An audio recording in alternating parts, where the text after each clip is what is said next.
Hi everyone, welcome to Aarthi's kitchen and vlogs. ഇന്ന് നമ്മൾ ഉണ്ടാക്കാൻ പോകുന്നത് അടിപൊളിയായിട്ടുള്ള ഇഡലിയും ദോശയാണ്. അതെങ്ങനെയാണ് തയ്യാറാക്കാൻ പോകുന്നതെന്ന് വീഡിയോയിലോട്ടൊന്ന് പോയി നോക്കാം. ഇഡലി ദോശ ബാറ്റർ റെഡിയാക്കാനൊക്കെ ഉണ്ടായിട്ട് ഈ കപ്പിൻ്റെ അളവിൽ 1 കപ്പ് ഉഴുന്നെടുത്തിട്ടുണ്ട്. ഈ കപ്പിൻ്റെ അളവിൽ തന്നെ 4 കപ്പ് ഇഡലി റൈസ് എടുത്തിട്ടുണ്ട്. ഇതിനെ ഒന്ന് 5 മണിക്കൂർ വെള്ളം ഒഴിച്ച് നന്നായിട്ട് കഴുകിയിട്ട് കുതിർക്കാൻ വയ്ക്കാം. കുതിർക്കാൻ ഇട്ടിട്ടുണ്ട്, നന്നായിട്ട് കഴുകി എടുത്തിട്ടുണ്ട്. ഇനി 5 മണിക്കൂർ ഒന്ന് നന്നായിട്ടൊന്ന് കുതിരട്ടെ.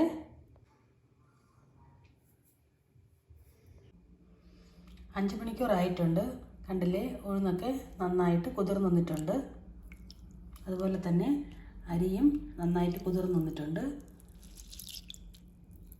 നമുക്കിനി വെള്ളത്തിനെയൊക്കെ ഊറ്റിയിട്ട് ഉഴുന്നിനെ ഒന്ന് ഗ്രൈൻഡറിലോട്ട് ഒന്ന് ഇട്ട് കൊടുക്കാം. ഈ വെള്ളത്തിനെ തന്നെ തിരിച്ച് നമുക്ക് വെള്ളം അരയ്ക്കാനെ കൊണ്ട് ഉപയോഗിക്കാവുന്നതാണ്. വെറുതെ കളയേണ്ട ആവശ്യമില്ല, വേസ്റ്റ് ചെയ്യേണ്ട. വെള്ളത്തിനെ തിരിച്ച് അരയ്ക്കാൻ യൂസ് ചെയ്യാം. ഗ്രൈൻഡറിലോട്ട് ഉഴുന്നിട്ട് കൊടുത്തിട്ടുണ്ട്. നമുക്കിനി ഇതിനെ ഒന്ന് അരച്ചെടുക്കാം.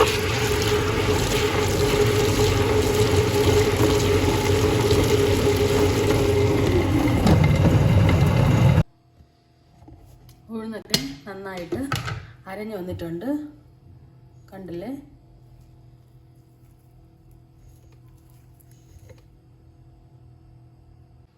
ഇനി നമുക്ക് ഈ ഉഴുന്നിനെ മൊത്തവും വേറൊരു പാത്രത്തിലോട്ട് മാറ്റാം. അരച്ച ഉഴുന്നിനെ ഒരു പാത്രത്തിലോട്ട് മാറ്റിയിട്ടുണ്ട്. ഇനി നമുക്ക് കുതിർക്കാൻ വെച്ചിരുന്ന അരിയെ ഒന്ന് ചേർത്ത് കൊടുക്കാം. അരി മുഴുവനും ചേർത്ത് കൊടുത്തിട്ടുണ്ട്. ഇതിനെ ഒന്ന് നന്നായിട്ടൊന്ന് അരച്ചെടുക്കാം. കുറേശ്ശെയായിട്ട് വെള്ളം ഒഴിച്ച് അരച്ചെടുക്കാം.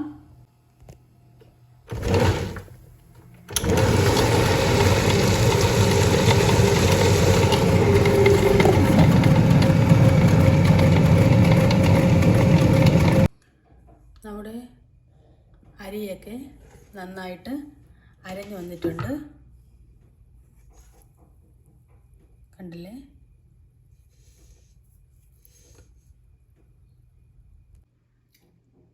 അരിയൊക്കെ നന്നായിട്ട് അരച്ചെടുത്തിട്ടുണ്ട്. നമ്മളിനി ഇതിലേക്ക് നേരത്തെ അരച്ച് മാറ്റി വെച്ചിരുന്നില്ലേ ഉഴുന്നിനെ ഒന്ന് ചേർത്ത് കൊടുക്കാം.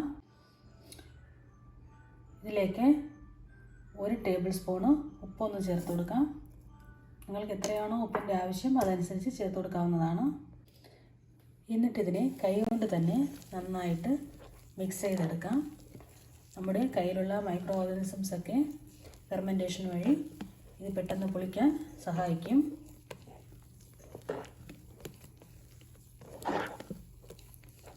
നമ്മൾ ഗ്രൈൻഡറിൽ വെച്ച് തന്നെ ഇങ്ങനെ മാവിനെ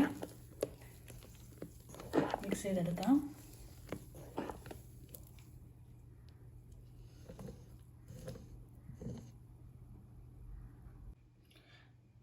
മുഴുവനും കൈകൊണ്ട് നന്നായിട്ട് കലക്കി വെച്ചിട്ടുണ്ട്.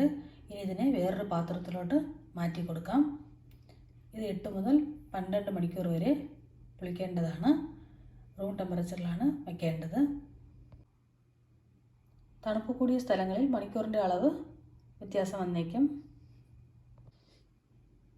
2 പാത്രത്തിലായിട്ട് മാവിനെയൊക്കെ ഒഴിച്ച് വെച്ചിട്ടുണ്ട്, കണ്ടില്ലേ. നന്നായിട്ടൊന്ന് പുളിച്ച് വരട്ടെ. നമുക്കിനി ഇതിനെ മൂടി വയ്ക്കാം. അധികം ടൈറ്റില്ലാത്ത മൂടി വേണം മൂടി വയ്ക്കാനൊക്കെ ഉണ്ട്. അത് പൊങ്ങി വരാൻ നമ്മൾ അധികം ടൈറ്റുള്ളതാണ് മൂടി വയ്ക്കുന്നതാണെങ്കിൽ പൊങ്ങി വരാൻ ബുദ്ധിമുട്ടാണ്. ടൈറ്റില്ലാത്ത പാത്രം വേണം മൂടി വയ്ക്കാൻ. എന്നാൽ നമുക്കിനി 12 മണിക്കൂറിന് ശേഷം മാവിനെ ഒന്ന് നോക്കാം.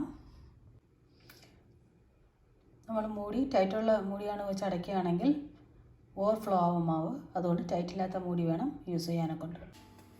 12 മണിക്കൂർ ആയിട്ടുണ്ട്. മാവൊക്കെ നന്നായിട്ട് പുളിച്ച് വന്നിട്ടുണ്ട്. ഇനി നമുക്ക് ഇഡലി പാത്രത്തിലോട്ട് മാവിനെ ഒന്ന് ഒഴിച്ചു കൊടുക്കാം. ഇതാണ് ഇഡലി മാവിൻ്റെ കൺസിസ്റ്റൻസി.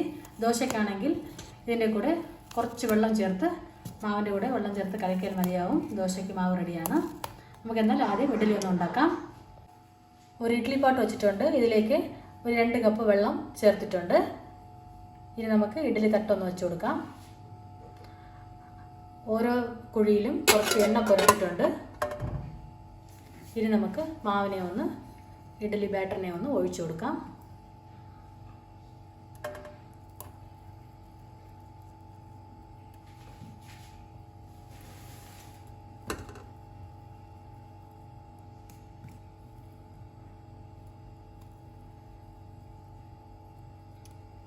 കുക്കിംഗ് ആദ്യമായിട്ട് പഠിക്കുന്നവർക്കെല്ലാം ഇത് യൂസ്ഫുൾ ആവുന്ന വീഡിയോ ആണ്. ബാച്ചിലേഴ്സിനും അതുപോലെയാണ്.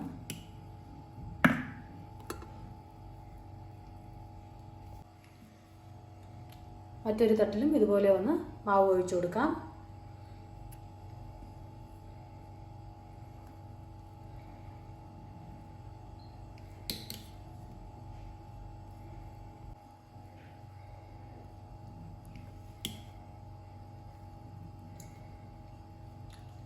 ഈ ഇഡ്ഡലി പോട്ടിനെ ഒന്ന് മൂടി വെച്ചിട്ട് നമുക്കൊരു 10 മിനിറ്റ് ഒന്ന് വേവിച്ചെടുക്കാം.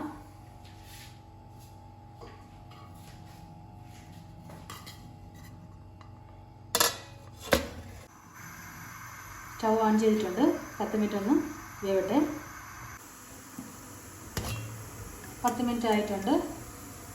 കണ്ടില്ലേ, ഇഡ്ഡലിയൊക്കെ നന്നായിട്ട് വെന്തിട്ടുണ്ടോ എന്ന് നമുക്കൊന്ന് കുത്തി നോക്കാം. കണ്ടില്ലേ, സ്പൂണിൽ ഒട്ടും തന്നെ ഒട്ടുന്നില്ല. നന്നായിട്ട് ഇഡ്ഡലി വെന്ത് വന്നിട്ടുണ്ട്. നമുക്കിനി തട്ടിനെ എടുത്ത് പുറത്തെടുക്കാം.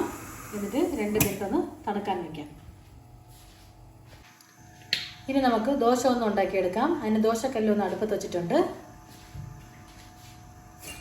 കല്ലൊന്ന് ചൂടാകുമ്പോൾ ശകലം എണ്ണ പുരട്ടി കൊടുക്കാം. നിങ്ങൾക്ക് നല്ലെണ്ണ ഉണ്ടെങ്കിൽ നല്ലെണ്ണ പുരട്ടാവുന്നതാണ്.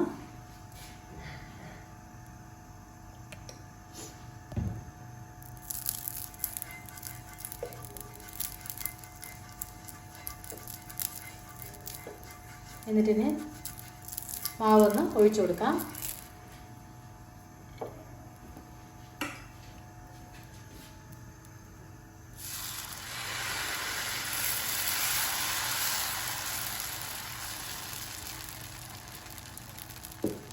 സൈഡൊക്കെ ഒന്ന് മൊരിഞ്ഞ് വരട്ടെ. എന്നിട്ട് കുറച്ച് സൈഡിലൊക്കെ എണ്ണ ഒഴിച്ചു കൊടുക്കാം.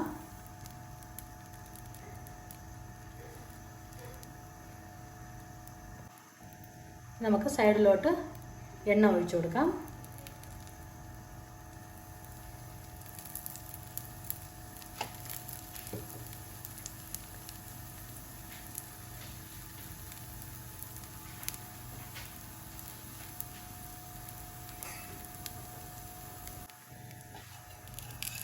ഒരു സൈഡ് നന്നായിട്ട് വെന്തിട്ടുണ്ട്. ഇനി നമുക്ക് മറിച്ചിട്ട് കൊടുക്കാം.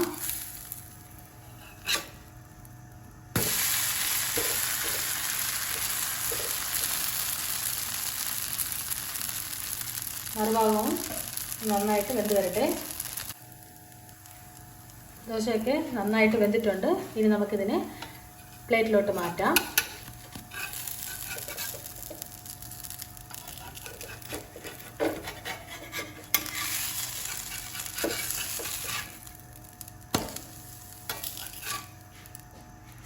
മറ്റൊരു ദോശയും ഇതുപോലെ ചുട്ടെടുക്കാം.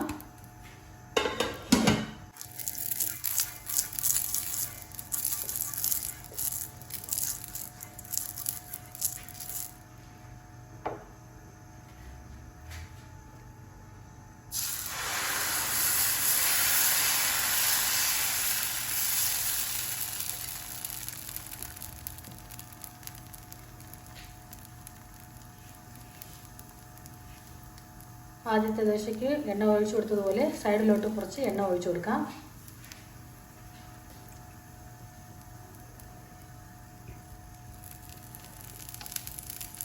നന്നായിട്ടൊന്ന്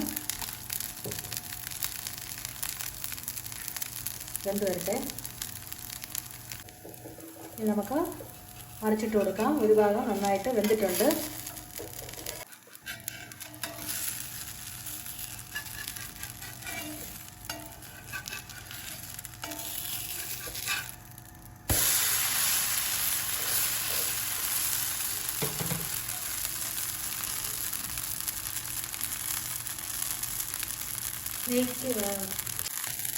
എണ്ണയ്ക്ക് പകരം നിങ്ങൾക്ക് നെയ്യും യൂസ് ചെയ്യാവുന്നതാണ്.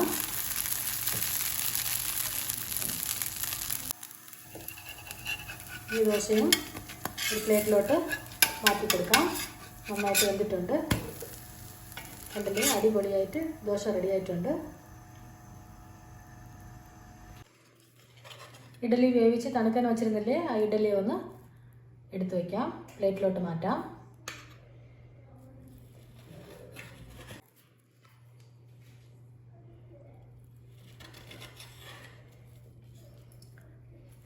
നല്ല അടിപൊളിയായിട്ട് നമ്മുടെ ഇഡലിയും ദോശയും റെഡി ആയിട്ടുണ്ട്. നല്ല പെർഫെക്റ്റായിട്ട് നമ്മുടെ ഇഡലിയും ദോശയും റെഡി ആയിട്ടുണ്ട്. ഈ വീഡിയോ നിങ്ങൾക്ക് എല്ലാവർക്കും ഇഷ്ടപ്പെട്ടിട്ടുണ്ടാവും ഞാൻ വിചാരിക്കുന്നു. ഇഡലിക്കും ദോശയ്ക്കും സൈഡ് ഡിഷായിട്ട് ഇവിടെ ചട്നി എടുത്തിട്ടുണ്ട്. ഈ വീഡിയോ നിങ്ങൾക്ക് ഇഷ്ടപ്പെട്ടിട്ടുണ്ടെങ്കിൽ ലൈക്ക് ചെയ്യൂ, ഷെയർ ചെയ്യൂ, കമൻറ്റ് ചെയ്യൂ. പിന്നെ നമ്മുടെ ചാനൽ ആദ്യമായിട്ട് കാണുന്നവരാണെങ്കിൽ ദയവായി ഒന്ന് സബ്സ്ക്രൈബ് ചെയ്യൂ. പിന്നെ നമ്മുടെ ചാനലിൽ മണി സേവിങ് ടിപ്സ്, ഒരുപാട് റെസിപ്പീസൊക്കെ പോസ്റ്റ് ചെയ്തിട്ടുണ്ട്. എല്ലാവരും ഒന്ന് നോക്കണം. Thanks for watching.